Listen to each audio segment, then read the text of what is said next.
ओम शांति। आज 10 सितंबर 2022 के साकार मधुर महावाक्य है।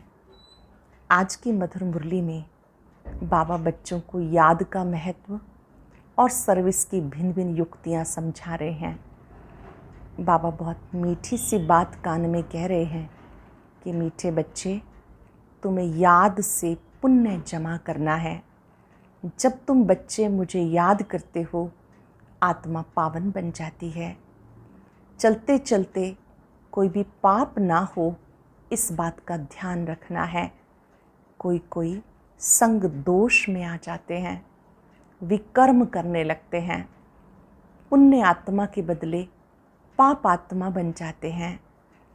बहुत प्यारी सी सावधानी देते हुए बाबा ने कहा, मीठे बच्चे, माया से बहुत सावधान रहना, संग दोष में नहीं आना, सतगुरु का निंदक ठोर ना पाए। जबकि बाबा मिला तो अच्छी रीति पढ़ना है, बाबा को याद करना है। कोई कहते बाबा तो बिंदी है, बिंदी को कैसे याद करें। बिंदी बिंदी कहकर मूंझना नहीं, कन्फ्यूज़ नहीं होना। और यहाँ साक्षात्कार की बात नहीं, यहाँ तो बाबा को मन बुद्धि से याद करते ऊंच पद पाना है।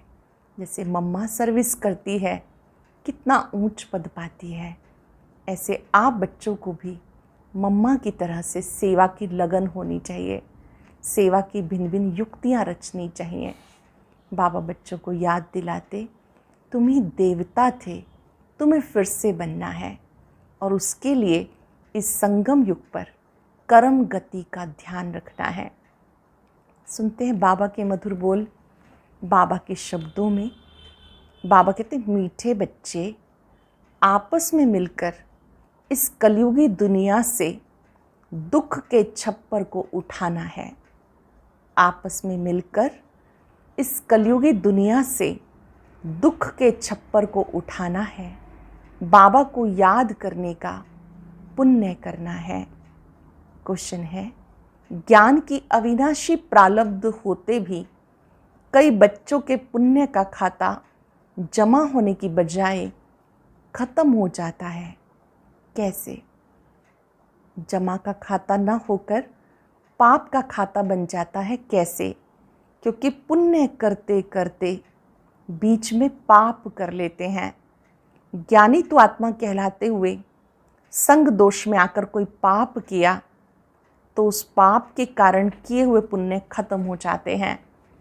बाप का बनकर काम विकार की चोट खाई, बाबा का हाथ छोड़ा तो वो पहले से भी अधिक पाप आत्मा बन जाते हैं।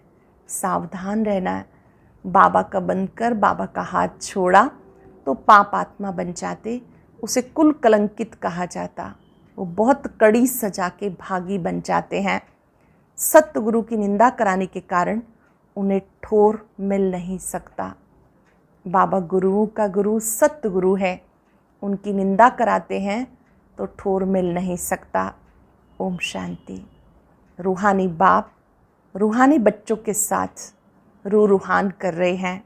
ये तो आत्मा जानती है, एक ही हमारा बेहद का बाप है।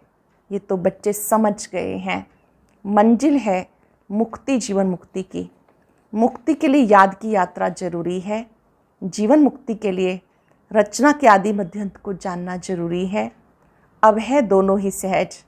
सृष्टि का 84 जन्मों का चक्र फिरता रहता है। ये तुम बच्चों की बुद्धि में रहना चाहिए। अब हमारा 84 जन्मों का चक्र पूरा होता है। हमें जाना है वापस घर। वापस तो कोई जा नहीं सकते, क्योंकि पाप आत्मा है। पाप आत्माएं मुक्ति जीवन मुक्ति में जा नहीं सकती। ऐसे से विचार करने होते हैं। जो करेगा सो पाएगा और खुशी में रहेगा, दूसरों को भी खुशी में लाएगा।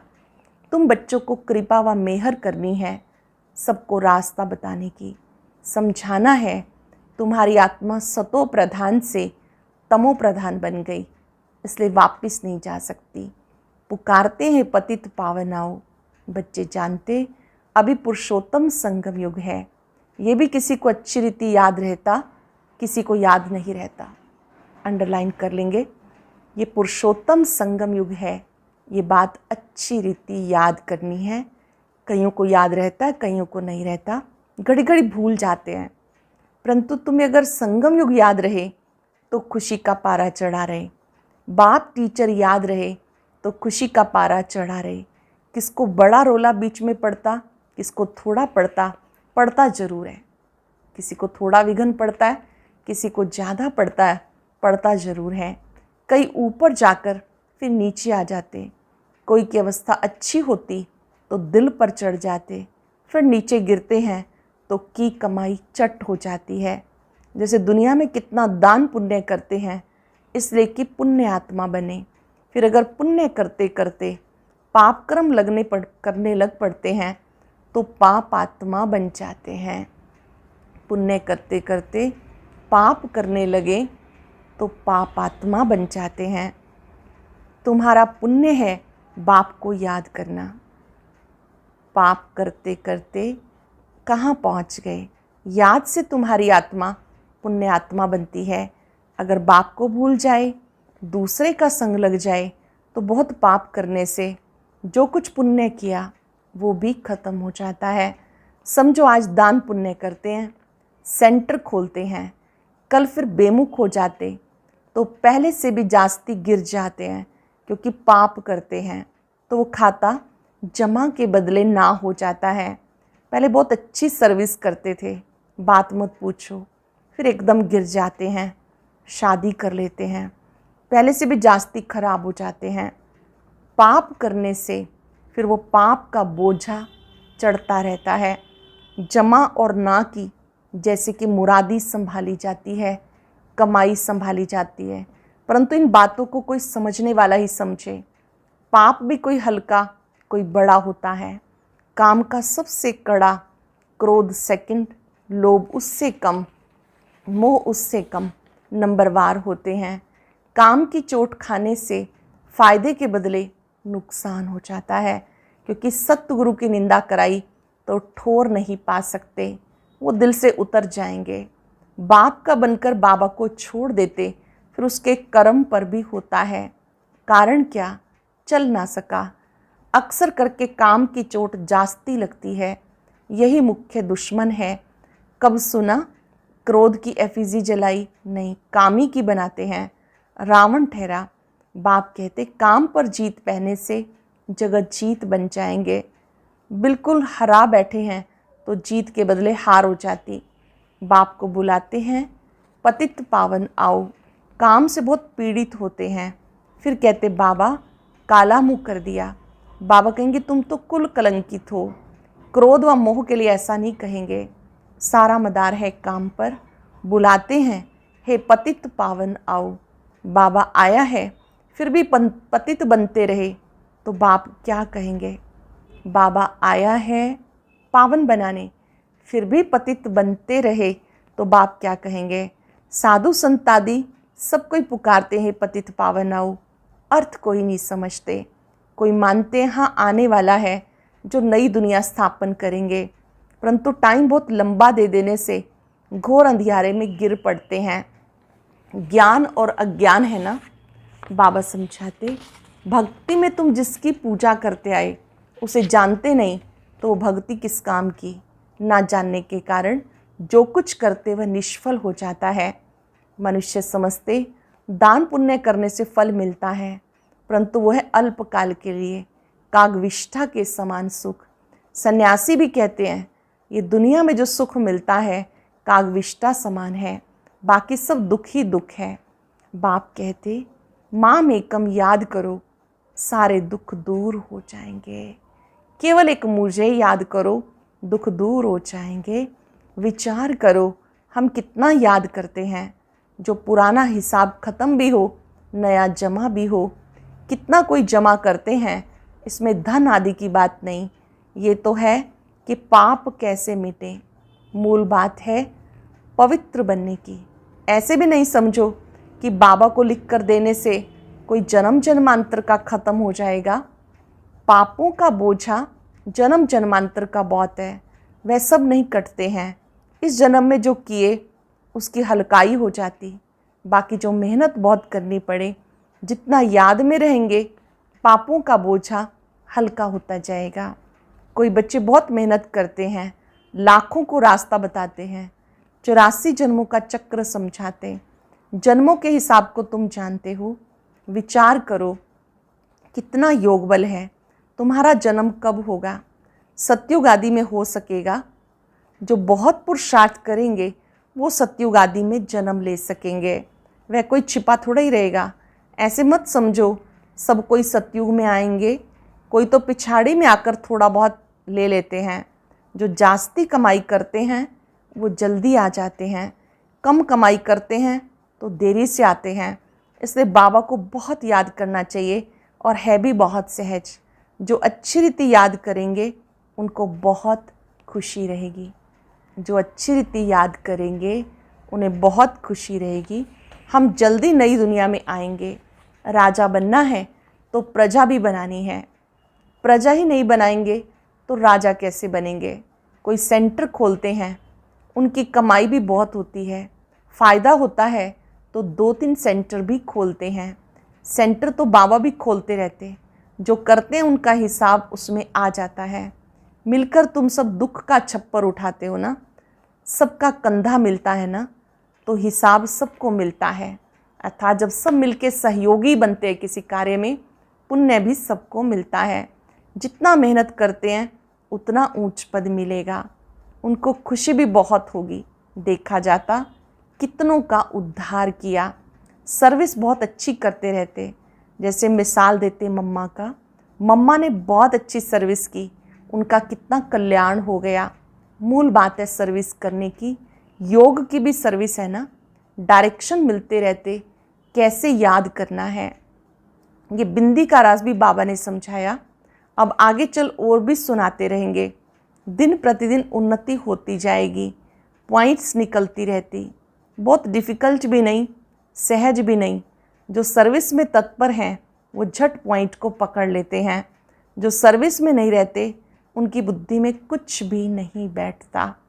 जो सर्विस पे तत्पर नहीं रहते हैं उनकी बुद्धि में कुछ नहीं बैठता। बिंदी बिंदी कहते रहते, परंतु कैसे बिंदी को याद करें, कैसे बिंदी को देखें, है बहुत सहज बात। कोई बिंदी को सामने रख थोड़ा ही याद करना है, ये तो समझने की बात है। आत्मा कितनी छोटी है। आत्मा का नाम, रूप, देश, काल कोई बता नहीं सकेगा। परमात्मा के लिए पूछते हैं, उनका नाम, रूप, देश, काल क्या है? बेसमझ मनुष्य न आत्मा को जानते हैं न परमात्मा को। यहाँ भी हैं जो पूरी रीति नहीं जानते, सिर्फ बाबा बाबा कहते रहते हैं। नॉलेज कहाँ सीखते हैं? कुछ भी सर्विस नहीं करते, खाते रहते हैं। जैसे सन्यासियों के पास भी अवधूत होते हैं जो करते कुछ भी नहीं, बस खाते रहते हैं। बाकी सन्यास धारण किया, विकार से छूट गए, वो भी कम बात नहीं। बाबा समझाते, तुम पवित्र थे, अभी अपवित्र बन गए। तुमने 84 का चक्र लगाया। इन बातों को मनुष्य समझ नहीं सकते। भक्ति बिल्कुल अलग है, ज्ञान बिल्कुल अलग बात है। रात दिन का फर्क है। तुम जानते हो मैं पुरुषार्थ से लक्ष्मी नारायण जैसा बनना है तो श्रीमत पर पूरा चलना पड़े। लक्ष्मी नारायण जैसा बनना है तो श्रीमत पे चलना पड़े। मेहनत है। बाकी ये बीमारी आदि तो चलती रहेगी। ये निशानी अंत तक दिखाई देगी, फिर गुम हो जाती है, फिर कोई दुख नहीं रहेगा। बाप को कहते ही हैं, दुख हरता सुख करता, हे लिबरेटर रहम करो। तो फिर सब दुखों से छूट जाते हैं। दुख में मनुष्य बहुत सिमरन करते हैं, हे प्रभु, हे राम। दुख के टाइम पर सब कहेंगे भगवान को याद करो, परंतु भगवान कौन है ये कोई भी नहीं जानते। सिर्फ कहेंगे गॉड फादर को याद करो, खुदा को याद करो। तुम तो अच्छी रीति जानते हो वो हमारा बाप है। बाप ही सिखाते, अपने को आत्मा समझ मुझे याद करो। भक्ति में ऐसे कहेंगे क्या कि अपने को आत्मा समझ बाप को याद करो? नहीं। कितने प्रकार की अथाह भक्ति है। ज्ञान एक ही है। समझते भक्ति से भगवान मिलेगा। भक्ति कब से शुरू होती, कौन जास्ती भक्ति करता है, किसी को पता नहीं। क्या अर्जुन 40,000 वर्ष भक्ति करते रहेंगे? कहाँ तक भक्ति करेंगे। अब तुम जानते हो, इतना समय भक्ति चलती, इतना समय ज्ञान चलता, भक्तों को पता नहीं चलता। उनको समझाने के लिए इतनी प्रदर्शनी आदि करते हैं। प्रदर्शनी में कोटों में कोई ही निकलते हैं। जब प्रदर्शनी लगती है, कोटों में से कोई निकलते, आगे चल कर करेंगे और निकलेंगे। यहाँ भी कितने ढेर आते हैं, तुम कितने थोड़े हो जो सच्चे ब्राह्मण पवित्र रहते हो, जो रेगुलर बनकर आए, परंतु वो भी हिसाब निकाल ना सके सच्चे ब्राह्मण कितने हैं। ये भी हिसाब नहीं निकाल सकते सच्चे ब्राह्मण कितने हैं। बहुत झूठे भी हैं। ब्राह्मणों का काम है कथा सुनाना। बाबा भी कथा सुनाते हैं ना, तुम्हें भी कथा सुनानी है। यथा बाप तथा बच्चे, बच्चों का काम है गीता सुनाना, परंतु सब कहाँ सुनाते हैं। तुम जानते हो, ज्ञान की पुस्तक एक ही गीता है, वो है सर्वशास्त्र शिरोमणि। उसमें सब आ गया। माई बाप है गीता। बाप आकर सबकी सदगति करते, वो भी लिख सकते हो। शिव जयंती ही हीरे तुल्य जयंती है, बाकी सबकी जयंतियाँ कौड़ी तुल्य हैं। बाप को सब याद करते हैं। कलयुगी मनुष्य सत्युगी देवताओं की पूजा करते हैं। उनको ऐसा बनाने वाला कौन? कलयुगी मनुष्य देवी देवताओं की पूजा करते हैं। देवी देवताओं को ऐसा बनाने वाला कौन? एक बाप। परंतु ये भी समझा वो सकेंगे जो अच्छी रीति समझते हैं। कायदे मुजिब कोई समझाते नहीं। बाबा कहते हैं हमारे कई बच्चे कंस्ट्रक्शन के साथ डिस्ट्रक्शन करने वाले हैं। महारथी, घोड़े सवार, प्यादे सब है ना, तो प्यादे क्या करेंगे? पढ़े लिखे के आगे भरी ढोएंगे। बाकी जो ना भरी ढोएंगे, ना पढ़ेंगे पढ़ाएंगे, उन्हें क्या कहेंगे? जो पढ़ेंगे नहीं पढ़ाएंगे नहीं, तो उनको क्या कहेंगे? ऊँट पक्षी। ऊँट पक्षी में अगर उसे कहो सामान उठाओ, कहता है मैं पक्षी हूँ। अगर कहो उड़ो, तो कहते हैं मैं उड़ नहीं सकता। ऐसे बहुत मनुष्य हैं जो ऊँट पक्षी हैं। अच्छा, मीठे मीठे सिक्के लदे बच्चों प्रति माता पिता बाप दादा का याद प्यार गुड मॉर्निंग। रूहानी बाप की रूहानी बच्चों को नमस्ते। रूहानी बच्चों की रूहानी बाप दादा को नमस्ते, गुड मॉर्निंग। शुक्रिया बाबा, शुक्रिया। धारणा के लिए सार। पहली पॉइंट है, बाप बिंदी है, इस बात को यथार्थ समझ के याद करना है। बिंदी बिंदी कहकर मूंझना नहीं है। सर्विस पे तत्पर रहना है। सच्ची गीता सुननी और सुनानी है। सच्चा ब्राह्मण बनने के लिए पवित्र रहना है। सच्चा ब्राह्मण बनने के लिए पवित्र रहना है। रेगुलर पढ़ाई जरूर करनी है। वरदान है, सदा खुशी की खुराक खाने और खुशी बांटने वाले खुश नसीब बेफिक्र भव। सदा खुशी की खुराक खाने वाले, खुशी बांटने वाले, खुश नसीब बेफिक्र भव। ब्राह्मण जीवन की खुराक खुशी है। जो सदा खुशी की खुराक खाने वाले हैं, खुशी बांटने वाले हैं, वो खुश नसीब हैं। उनके दिल से ये निकलता है, मेरे जैसा खुश नसीब कोई और नहीं। भले सागर की लहरें भी डूबोने के लिए आ जाएं, तो भी फिक्र नहीं, क्योंकि जो योग युक्त हैं वो सदा ही सेफ हैं। इसलिए सारे कल्प में इस समय ही आप बेफिक्र जीवन का अनुभव करते हो। पूरे कल्प में इसी संगम पर आप बेफिक्र जीवन का अनुभव करते हो। सत्युग में भी बेफिक्र होंगे, लेकिन वहाँ ज्ञान नहीं होगा। सरल शब्दों में हम सब खुशी की खुराक खाने वाले, खिलाने वाले बेफिक्र आत्माएं हैं। इस लोगों ने सहज पुरुषार्थी बनना है, तो सर्व की दुआओं से स्वयं को भरपूर करो। सहज पुरुषार्थी बनना है, तो सर्व की दुआओं से स्वयं को भरपूर करो। आज पूरा दिन खुशी की खुराक खाएंगे, खिलाएंगे, याद रखेंगे, मैं सदा बेफिक्र खुश नसीब आत्मा हूँ। अपने मस्तक में बिंदु चमकता अनुभव करें। जो खुशी के खजाने से भरपूर है, संपन्न है।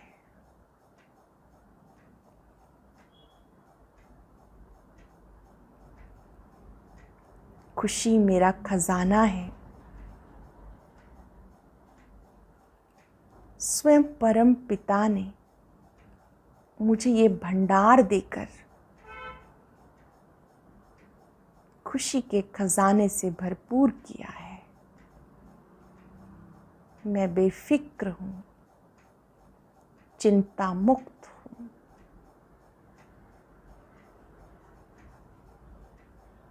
शुक्रिया बाबा, आपने मुझे खजाना देकर खुश नसीब बना दिया। मेरे जैसा खुश नसीब कोई और नहीं। शुक्रिया बाबा, शुक्रिया। और अब सुनते हैं आज का अव्यक्त ज्ञान मोती।